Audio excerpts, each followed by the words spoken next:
Hello and welcome back to CEO.CA's coverage live from Beaver Creek 2024. We're excited to be joined by Marco Roque, President, CEO and Director of Cassiar Gold. Marco, how are you doing today? Great. How are you doing, James? Very good. Seems like there's an excited atmosphere at the show this year with gold pushing $2,500. Can you give us a sense maybe of what you got planned for the conference this year?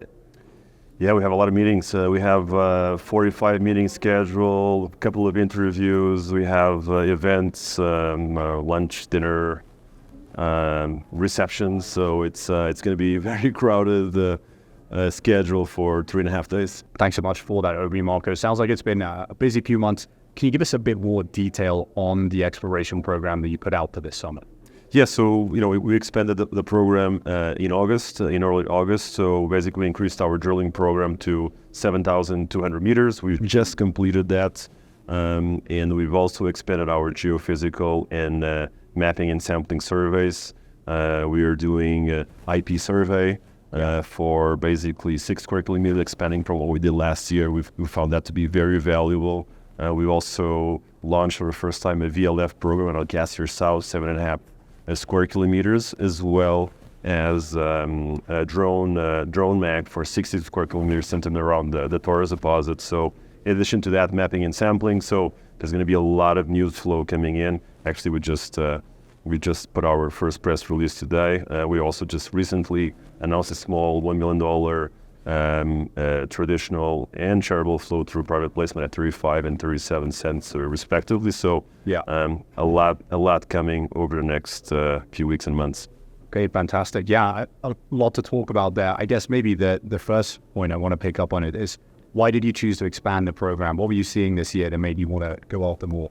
Yeah, well, we're seeing what we've been seeing in the last few years, which is the more we drill, the more mapping we do, the more geophysical programs we do, the more confidence we get about our project. We see more gold at surface. We see more gold in drilling. We see more geophysical anomalies as well that indicate the possibility of a larger system. So, we saw the opportunity to really expand on what we're doing and accelerate the speed that we are doing. And we have a big land package. We have a 590 square kilometer land package. So. Yeah, it takes a lot of work to really properly explore that. We're just starting to scratch the surface, but all the indications that we're seeing so far are really making us more and more confident. We're increasing the size of our targets, the confidence that we have on our targets. So the faster we can go, the better. And when it comes to exploring a land package of that magnitude, walk us through your strategy there. When you got that many targets to potentially choose from, how do you focus in on what really matters? Well, yeah, you prioritize them, and you go on the highest, the ones that you have the biggest confidence in, where you think you can move the needle the fastest. So we have the Taurus deposits.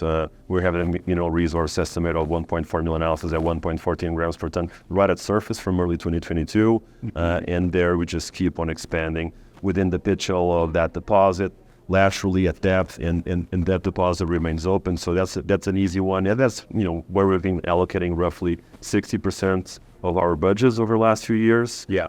We also have the Cassiar South high-grade veins, where we've been extending those high-grade veins. We don't have a resource there yet, but we have been expanding those high-grade veins very successfully. So we're doing VLF geophysical survey this year that has the potential to highlight some blind new parallel or stacked vein systems as well. Okay. And the geophysical basically surveys that we have centered around Taurus also help us understand some of our kind of outlying and regional targets like New Coast, Snow Creek, Wings Canyon, Taurus East, Lucky, just to name a few. So it's we go from the highest priority and from what we know to the unknown, and the more we expand, the more confidence and excited we get about this project. Great, fantastic. And to circle back on the results that you just put out, you tell us what you've been seeing and maybe what people can expect in terms of more results over the coming months. Yeah, so basically we just put out 6 drill holes. So we have several intercepts, both at surface as well as at depth. And at depth, it's not that deep. Like we typically at the Taurus deposit have mineralization from surface over burnings on average 10 meters. So we've been expanding mineralization at surface. We've been expanding at depth, maybe at 200 meters deep.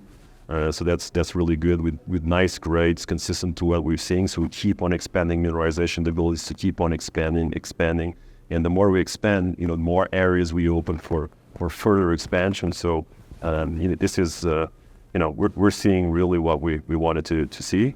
Having said that, we still have, quite a bit of drilling, over 5,000 meters and, over 21 drill holes to release. So there's a lot of news flow. We're also going to have a lot of geophysical results to be coming out over the next few months. Also, we're going to be doing the mapping and sampling program. So at least until December, probably maybe even January, we'll have a lot of results. And then on the back of that, we also have a potential resource update to translate all the success we had since the last resource update, which is in early 2022. So we've drilled 47,000 meters across the property since the last resource update. So we're looking to translate that into a new 43-101 as well, which is quite exciting and helps crystallize all the success we've been having over the last 3 seasons with drilling. Okay, excellent. Lots of news in the pipeline, which I'm sure people will be excited for. Let's talk a little bit about the financings. You've insider-led on the last round back in May, and also at the moment you have a smaller $1 million financing. I guess 2 questions on the back of that. Let's start with just where does that leave the Treasury, and how will that money be put to use? Yeah, so right now we have over $7 million in the bank, but because we expanded our drill program campaign in August, we're basically going to spend a little bit more dollars on the ground than we expected earlier in the season, and we have the tax benefit of the flow-through component. So in order to maximize the efficiency on how we use the dollars, there's tax benefits from using flow-through dollars for flow-through eligible expenses, which mean on-the-ground expenses. So we're doing this small $1 million financing, and which is basically at the same terms as the last financing. And I think investors will get the benefit actually of having this drill results on top of all the great results from the last couple of years. And basically we expect to probably at this rate to cross the year. The calendar year will probably finish 31st of December with anywhere between $3.5 and $4.5 million. So we'll have a good cushion for next year.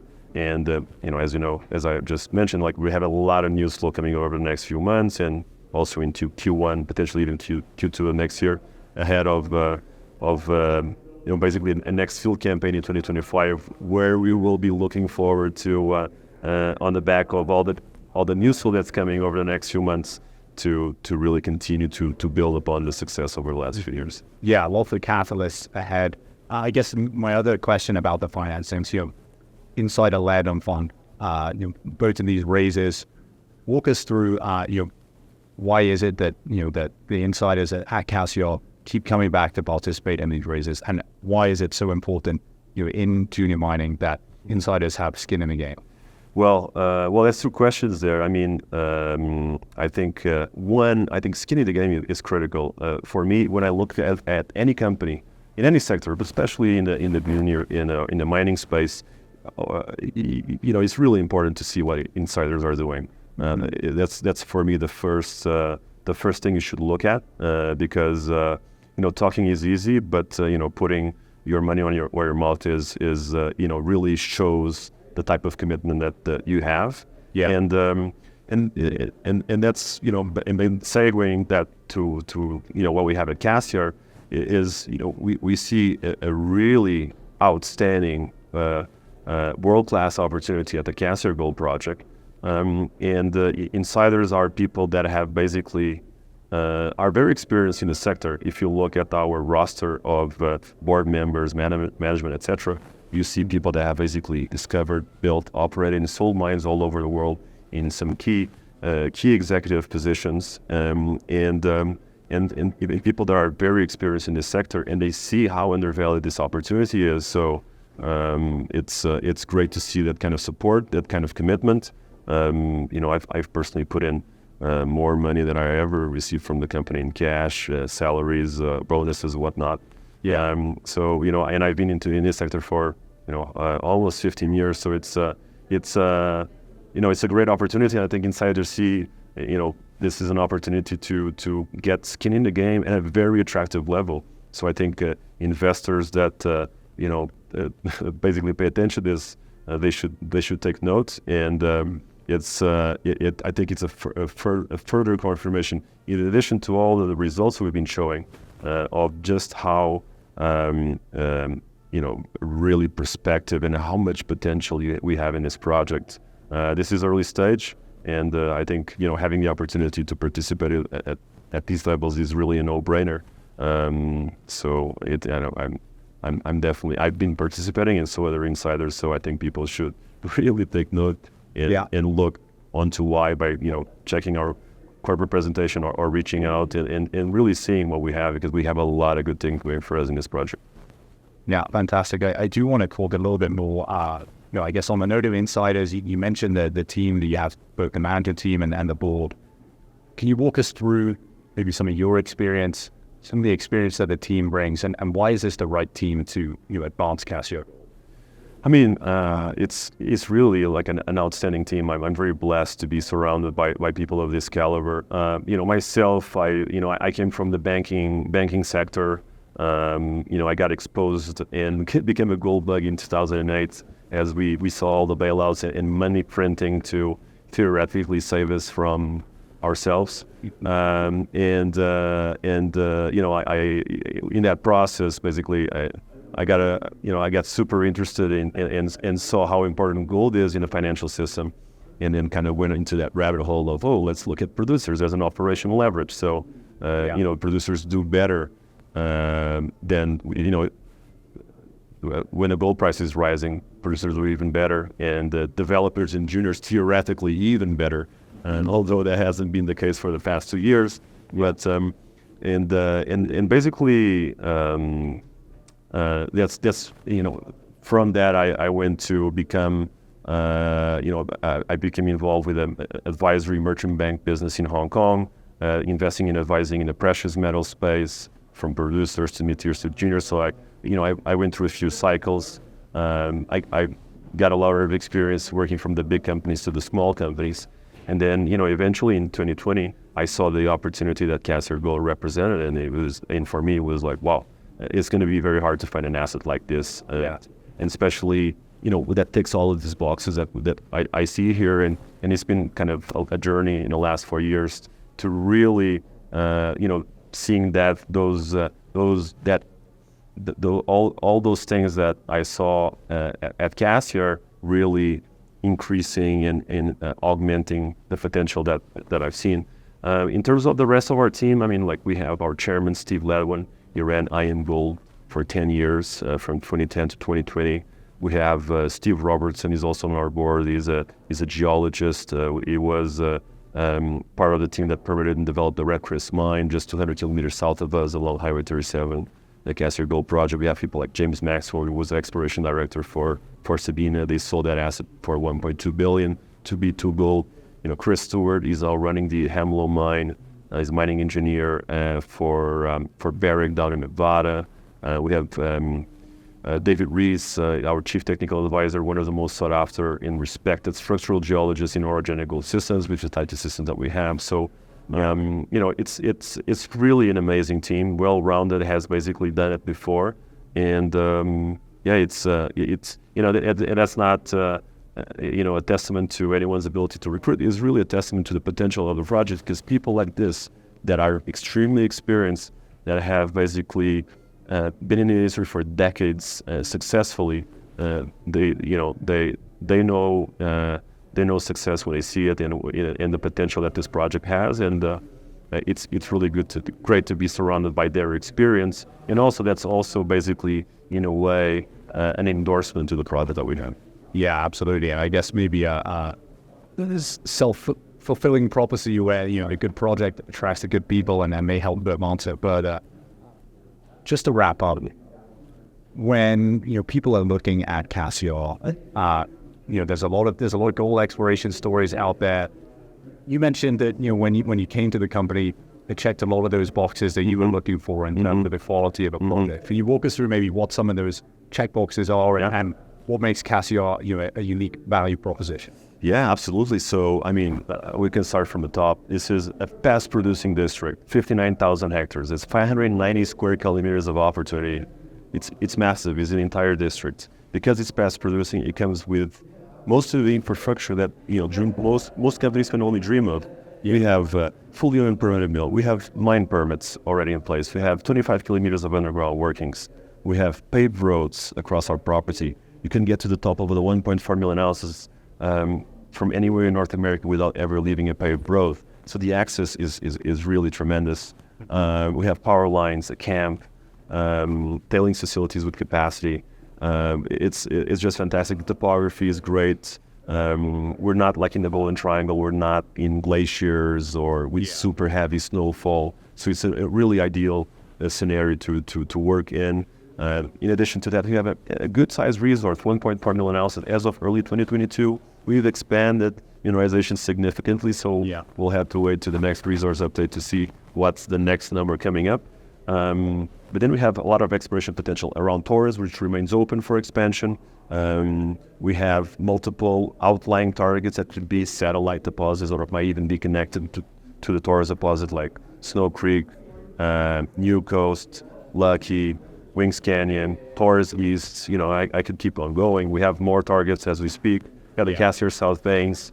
We have a great team. We've written through the team. That makes us quite unique.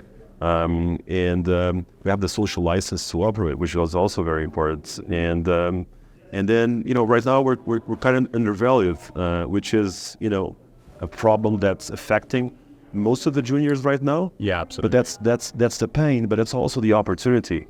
When there's price and value are two different things. I come from a value investing school of investing, and when I see something that's trading at a fraction of what it should be trading, I think that's an opportunity that I don't pass on, and that's why I participate as an insider. I only ever buy shares. I never sold a share. I don't plan to. Eventually we will have to sell, ideally to a major. We'll see, or maybe we'll build this ourselves. We also have that skill set. So there's a lot of potential, a lot of opportunity, and that's just some of the check boxes that we see. And the more work we do, the size of the targets, the confidence we have in our targets also increases, and that makes each it doesn't add more check boxes, but makes the check boxes more valuable, and we're more confident on it. Absolutely, lots of compelling reasons to be taking a look at Cassiar Gold. Marco, thanks so much for joining us today. Thanks for having me, Dave.